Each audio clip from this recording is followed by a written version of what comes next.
రాజన్న సిరిసిల్ల జిల్లా Illanthakunta police station పరిధిలో వల్లంపట్ల గ్రామంలో నిన్నటి రోజున మధ్యాహ్నం సమయంలో సిరిసిల్ల డిపో చెందిన ఒక ఆర్టీసీ డ్రైవర్ పై దాడి జరిగిందని మనం వైరల్ అవ్వడం చూశాము.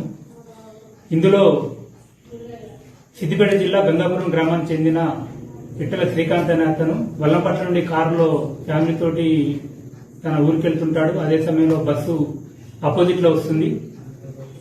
ఆ క్రమంలో బస్సు డ్రైవర్ తనకు సైడ్ ఇవ్వలేదని అతను కొంత దూరం ముందుకెళ్లి మళ్ళీ కారు దింపుకొని వచ్చి బస్సుకు కారు అడ్డం పెట్టి ఆ బస్సులోకి ఎక్కి ఆ డ్రైవర్ పై దాడి చేయడం జరిగింది. కాలుతోటి తన్నడం, చేతితోటి కొట్టడం జరిగింది. దీనిపై అటు డ్రైవరు కల్లూరి బాలరాజు పోలీస్ స్టేషన్లో ఫిర్యాదు చేయగా కేసు నమోదు చేసి దర్యాప్తు చేయడం జరిగింది. దర్యాప్తులో భాగంగా ఈ రోజున అటు దాడికి పాల్పడిన పిట్టల శ్రీకాంత్ను అరెస్ట్ చేయడం జరిగింది. ఇప్పుడు దాని తర్వాత కోర్టుకు రిమాండ్ గురించి పంపిస్తాము.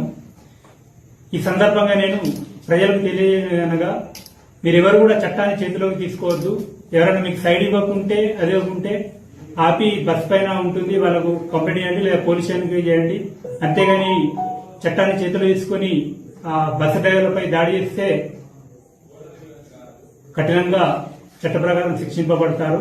కావున ఇది గమనించాలని తెలియపరుస్తున్నాం. విధుల్లో ఉన్న ప్రభుత్వ ఉద్యోగులపై దాడి చేయడం తీవ్ర నేరంగా పరిగణించబడుతుంది. ఎవరు కూడా అది ఆర్టీసీ కానీ, సెస్ కానీ, ప్రభుత్వ ఉద్యోగులు, వైద్య శాఖ కానీ, టీచర్లు ఎవరైనా కూడా మీరు ఎట్టి పరిస్థితుల్లో ప్రభుత్వ ఉద్యోగులపై చేయి చేసుకోవడం, దాడి చేస్తే మాత్రం తీవ్రంగా చట్ట ప్రకారం చర్యలు తీసుకోబడుతుంది.